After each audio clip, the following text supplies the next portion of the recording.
पाकिस्तान के बाहर से भी लोग आते थे खाने के लिए। और जैसा कि आपको पता है कि ब्रिटिश एम्बेसडर और टर्किश एम्बेसडर और ब्रिटिश कौंसल जनरल तक यहाँ आके हमारे साथ खाना खा के जा चुके हैं। कुछ लोग जो हैं शायद उनको तकलीफ थी इससे, और शायद हो सकता है कि इससे हमारे जो एल इलाके हैं उनको तकलीफ भी हो। तकरीबन मैंने 6 से 7 लड़कों को निकाल दिया। 6 से 7 लोगों को सिर्फ आपने निकाला है, जिसमें से मेरा बड़ा छोटा सा काम अभी है। तक जो मेरे पास मालूमात है उसमें यह है कि 200 से 250 जो लेबर है वो अभी तक जो है बेरोजगार हो चुकी है, और मजीद 7 से 8 रेस्टोरेंट क्लोज हो चुके हैं, और तकरीबन इतने ही और भी क्लोज होने जा रहे हैं। अस्सलाम वालेकुम दोस्तों, कैसे हैं आप सब। तो भाई अभी हम यहाँ बंस रोड पे मौजूद हैं। यहाँ पे बहुत ज़बरदस्त कुछ साल पहले फूड स्ट्रीट का इनेकाद किया था।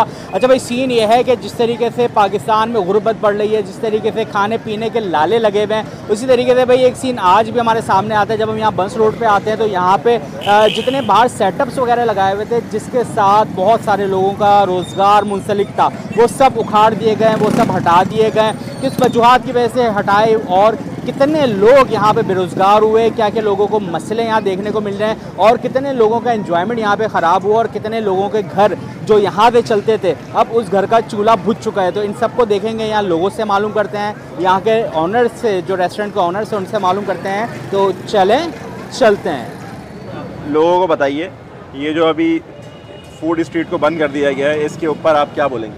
सर, फूड स्ट्रीट के ऊपर तो यही है कि फ़ायदा तो नहीं हुआ है बंद करने का। अच्छा, कारोबारी बहुत बड़ा एक नुकसान हुआ है, बेरोज़गारी हुई है। ये था, तकलीफ़ थी बिल्कुल लोगों की, इसमें भी कोई बात नहीं कि तकलीफ़ नहीं थी।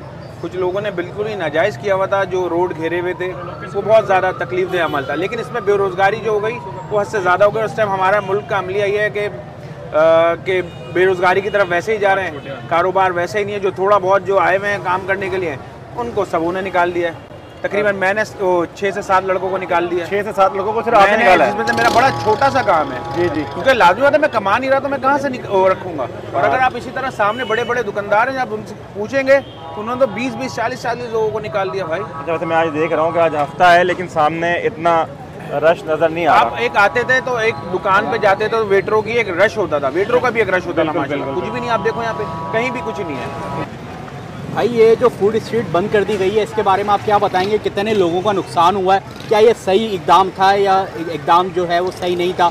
इसके बारे में अपनी राय पेश करें थोड़ी। अस्सलाम वालेकुम। बात यह है कि ये फूड स्ट्रीट जो ख़त्म कर दी गई है, इसमें से लाखों लोग बेरोज़गार हो गए हैं। यहाँ पे जो मिडिल क्लास का तबका था वो बेचारा सब मूव हो गए यहाँ से, सब जो बेरोज़गार हो गए।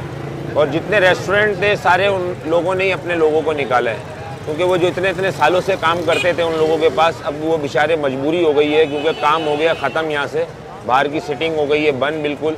अब आप देख सकते हैं आगे पीछे सब गाड़ियाँ पार्क हुई हुई हैं जिस जगह पे सिटिंग होती थी। बिजनेस पे क्या इम्पैक्ट आया इस चीज़ का? बिजनेस पे ये इम्पैक्ट आया है सर कि आपके सामने की बात है कि यहाँ पे अब वो काम नहीं रहा है, क्योंकि लोग आते थे इंजॉयमेंट करने के लिए, हर चीज़ की इंजॉयमेंट होती थी यहाँ पे। जिस जगह कुर्सियाँ टेबल होती थी उस जगह अब गाड़ियाँ और बाइक्स आप देख सकते हैं किस तरह से खड़ी हुई हैं। इसी जगह पे कुर्सियाँ इसी जगह पे कुर्सियों की सेटिंग होती थी, तो लोग ज़रा लुत्फ़अंदोज़ होते थे कि बाहर बैठ के खाना खाएंगे तो ज़रा मज़ा आएगा। होटल में, रेस्टोरेंट में तो हर कोई बैठ के खाता है, मगर बाहर की रिक्वायरमेंट अलग होती है लोगों की।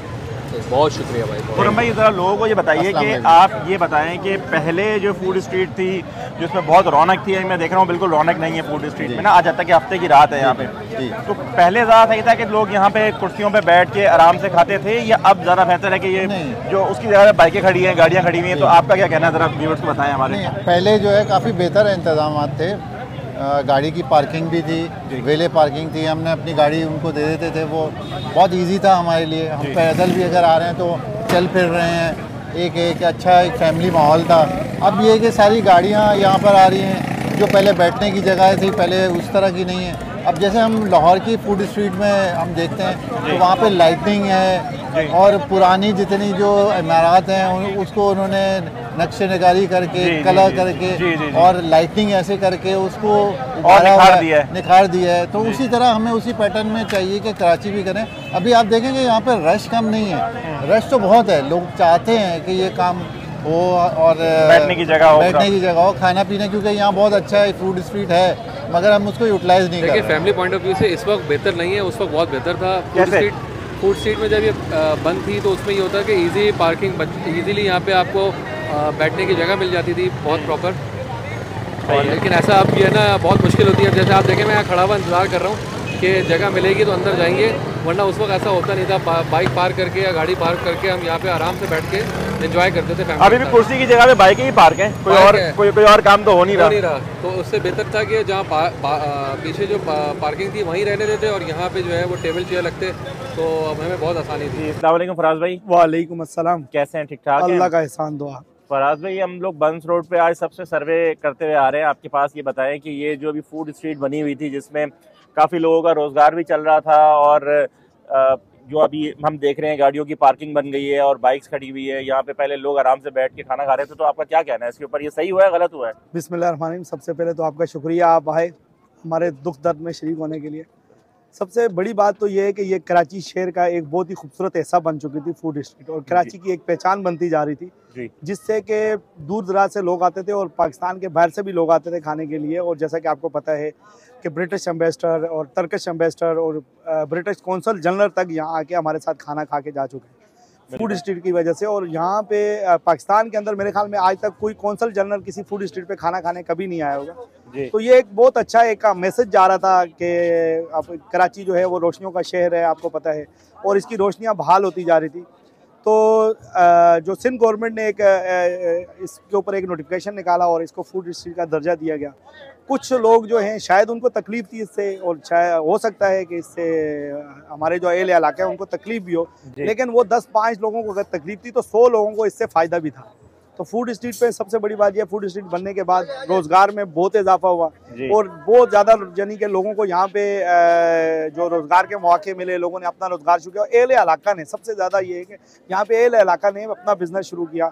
यहाँ पे छोटी गाड़ियाँ चलाते थे, यहाँ पे एल इलाका वालों ने चिप्स के फ्राइज़ के छोटे छोटे काउंटर लगाए थे, और जिससे जो है लोग खुशहाल होते जा रहे थे। और एक कराची में आप जहाँ भी जाएँ आपको पता है कि इस वक्त एक घुटन का माहौल है, हर तरफ आप देखें महंगाई बढ़ती जा रही है। तो बंस रोड में ये था कि बहुत सस्ता फूड था और लोग आते थे, इसको एंजॉय करते थे, और एक अच्छा एम्बियंस था।